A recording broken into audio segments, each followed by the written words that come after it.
Hello and thanks for watching. I'm Jay Corbitt. And I'm Jennifer Lepri. This week at Otterbein, the new club hockey team is in the swing of their season, a theater production with a premiere, and the Helping Harvest Festival opens on Saturday. But first, the scare of Ebola is causing concern in schools. Hospitals and places all over the world are preparing for what could be. Otterbein is creating a task force to come up with a protocol to ensure we are prepared if the spread were to occur in our community. In the meantime, we urge you to check the CDC website for full facts about the disease and the updates they provide. Otterbein encourages students and staff to get a flu shot this season to stay healthy. Flu shots will be available in the Student Center by walk-in or calling to make an appointment. You'll notice a different kind of tweeting taking place in the science building. Biology professor Anna Young shares the details about the university's aviary. There's an aviary out here in the bottom floor of the Science Center for budgerigars. They're called budgies for short. They are a small parrot from Australia originally, but they've been bred in captivity for several hundred years. Everybody in the aviary is male. They tend to be faster vocal learners than the females, and they are also much less aggressive. So if something startles them here in the Science Center, then they'll all go quiet at the same time.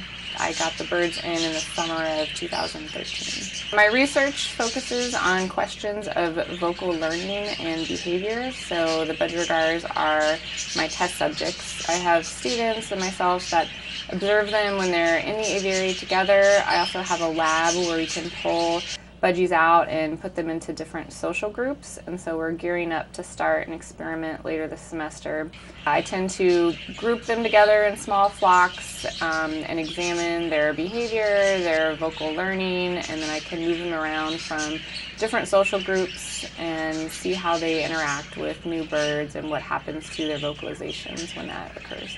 Every time they give a contact call, which is what you hear the most often if you're standing in front of the aviary, you can distinguish one individual from the next, just like you can tell who's saying hello when you call somebody on the phone.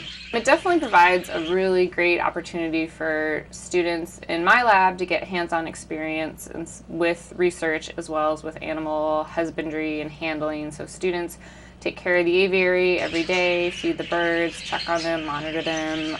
They help me catch them up and do beak and nail trims. I just hope that anybody who's interested will come look at the birds. It's a nice display to have, and so I encourage people to stop by and spend some time watching them. You can follow the budgies on Twitter and on Facebook. It seems as though a new type of app for our smartphones comes out every day. Recently becoming popular for college campuses is the new Yik Yak app. We came up with a community of Otterbein to find out their thoughts. Is an anonymous social media app. It allows people to anonymously create and view posts within a 1.5-mile radius depending on how many other users are nearby. But what are the positives of this app? I think it gives people the freedom to truly express themselves because they know they won't be judged for it based on who they are. A lot of people censor themselves when talking face to face, and they are more likely to say things that they would be afraid to say otherwise.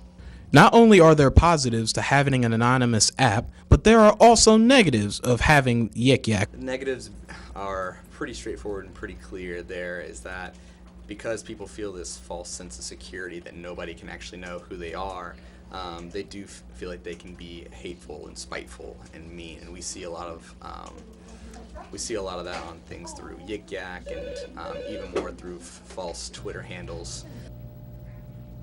The fall festivities are underway in Westerville this weekend.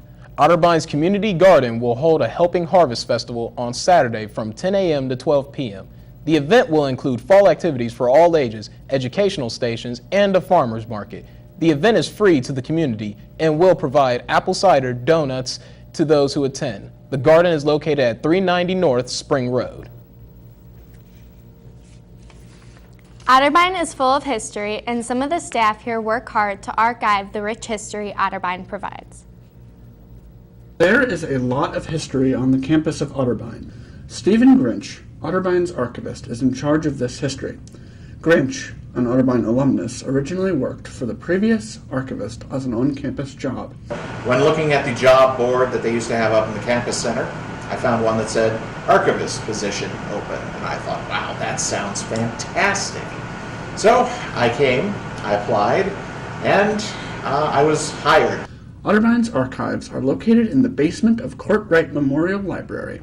The archives contain an impossible amount of documents, pictures, and memorabilia that tell the history of campus as well as the United Brethren in Christ. I could probably find figures on what the linear footage is of the materials, but to give you an actual count of everything that's in here, it would be impossible. For Grinch, the need for students to know about the history of their school is very important. Seth Kroll, This Week at Otterbein. Otterbein Theater and Dance Department opens Will Enos Play Middletown this weekend at Cowan Hall. The moving comedy drama is a spin on Thornton Wilder's Our Town. It shows the struggle for connection and meaning we long for in life and brings together neighbors and strangers. Tickets are free to students and can be picked up at the box office prior to the show. Middletown will run this weekend, October 23rd through the 25th, and also next weekend, October 30th to November 1st. Be sure to pick up your tickets today.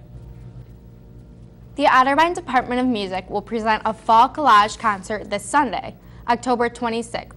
The Halloween-themed concert will consist of entertaining showcases by performers and Otterbein ensembles. Tickets will be free for students and will be sold at the door. All proceeds will go towards the Greg Johnson Fund for the Future of Music at Otterbein. The performance starts at 7 p.m. in Cowan Hall. The Otterbein Communications Department has many opportunities for students to get involved and to be a part of real-life experiences. The student-run magazine is a big part of the program and school. The Tanning Cardinal was originally Otterbein's newspaper. However, it has since become Otterbein's own published magazine. In fall of 2013, the TNC newspaper split into a magazine and what is now known as the Otterbein 360 website. Becca Knopf, editor-in-chief, is in charge of the magazine as a whole. Along with my assistant editor and creative director, we generate ideas for what we want the next issue to be like and what stories we want to pursue. After the split, Otterbein 360 took on news coverage for campus life, while the TNC magazine covers campus life in a whole new light. It will give you kind of a better understanding, better look into other people's lives on campus. Taylor Numbers this week at Otterbein. All right, well, it looks like fall sports are about to wrap up, and after the break, David Kinder will have this week's sports update.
The Otterbein football team is in a good spot as we enter week 7 of the college football season. Coach Dalp's team is sitting at 4-2 in third place in the OAC. Last Saturday they took on the Muskingum Fightin' Muskies. Let's take a look at some of the highlights. Otterbein got on the board first with a 20-yard field goal from Alana Gaither. She had 3 in the game, but the Muskies struck back quickly with a 30-yard touchdown pass. Otterbein would respond, however, their next drive. Brick Davis hits Ryan Toombs in stride for a 67-yard score, and Otterbein's route was on. They just had a 6-point lead at halftime, but then the Otterbein defense would turn it up, just allowing 1 score and getting 5 sacks. John Piles would add a 36-yard touchdown run to seal the deal in the second half. Otterbein gets it done 32-20, their 11th straight win over the Muskingum football team. The Otterbein football team will head to Berea this Saturday to take on Bolden Walls for a matchup with the Yellow Jackets.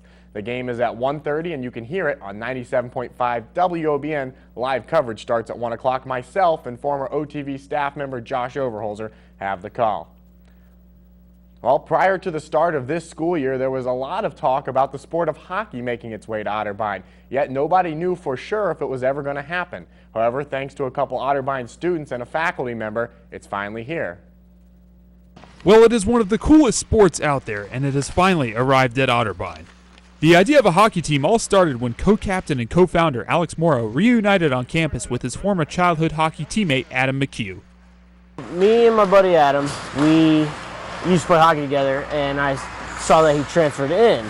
He was in one of my classes, and we kind of always just joked around like, oh, what if Otterbein had a hockey team? Stuff like that. And then next thing you know, there was like 2 weeks left of school, and we're like, all right, like let's try it. Why not? The worst they can say is no. So we went through the whole process, and it kind of became a reality from there. When head coach Sean Gilbert heard about the plans to start a program here at Otterbein, he jumped at the opportunity. Actually, I heard about it through a friend of mine who just happened to play on the same men's league team as me, knew I worked at Otterbein, and knew both Alex and Adam. It was funny, though, because I was actually talking with my coworker probably about a month or two beforehand, saying about how, you know, oh, I really wish Otterbein had a hockey program. I don't know why we don't. I think it could be really, really successful. And then I would always follow that up with, maybe I'll have to try and see if I can get something going, or, you know, kind of put feelers out there. And then it just sort of fell into my lap. Gilbert says that having hockey come to Otterbein is instrumental to the growth of the sport in and around Central Ohio. Honestly, it's hard to believe that there aren't too many other club programs in the Columbus community. I mean, so that's kind of where it stemmed from, I think. It kind of gives us big eyes and big dreams about kind of what this could possibly turn into, simply from the fact that, as you said, you know, it is the fastest growing sport in the state. With the recent success of the hometown Blue Jackets and the emergence of hockey at Otterbein, Morrow and Gilbert have their reasons as to why students should catch on to the sport. You can't get much closer in a sporting event, for one. It's action-packed. It's full of contact. You know, it's non-stop. It does not stop ever. You know, just give it a shot. It's fast-paced, exciting, and stuff like that. And to bring it to Otterbein and not only have me and Adam continue on playing the sport that we love, but also bring that to other kids. It's pretty exciting. Jacob Barker, This Week at Otterbein. The Otterbein men's soccer team suffered a tough loss Wednesday to the Wilmington Quakers. Otterbein came into the match with a much better record, sitting at 9-7 on the season. However, the Quakers 3 times scored within the first 15 minutes of the match, 2 on free kicks and again on a penalty kick. The Otterbein Cardinals next take to the pitch against the Yellow Jackets this Saturday. It'll be senior night at Memorial Stadium. And the women's soccer team picked up a much more exciting victory. Otterbein fell behind 1-0 after the Quakers' goal in the 21st minute, and it would remain that way until 4 minutes left in regulation when Jillian Strimbu tied it up to send it to overtime. Strimbu would be the hero in overtime as well, scoring her 11th goal of the year to give Otterbein the 2-1 win. They sit at 9-2-4. They travel to Berea this Saturday to take on the Yellow Jackets. Now, Jay, fall sports starting to wrap up around campus, but all the teams seem to be in the thick of the conference race, so it should be real exciting coming down to the wire. Oh, yeah, you're right, David. And what I can't wait for is winter sports coming up. We're going to have basketball. We got hockey. We got all the good sports coming up. But that's all the time we have for this week's show. On behalf of David, Jennifer, and the entire crew, I'm Jay Corbitt, and we will catch you next week.